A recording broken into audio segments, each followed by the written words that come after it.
David Hockney's colorful pools, two-story houses, and California's suburban landscapes are a strange mix of calm and hyperactivity. His canvases are as smooth as magazine pages, without a single shadow. Our sense of distance is obscured by the patchwork of flat planes. From Baroque to Cubism and more recently, to computer graphics, Hockney's unique style draws from a wide range of sources.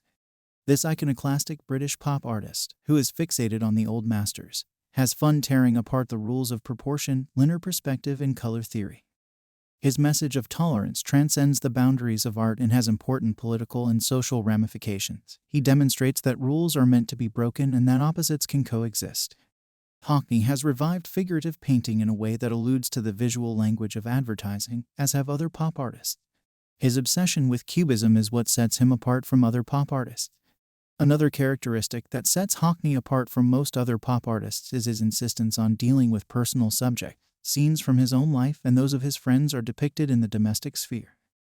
Being openly gay. Hockney has remained a strong advocate for gay rights.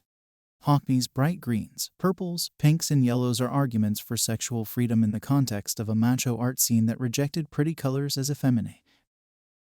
If you liked the video, leave us a like and feel free to share it. Subscribe so you don't miss our future videos. Thanks for watching. See you soon on Art Theory.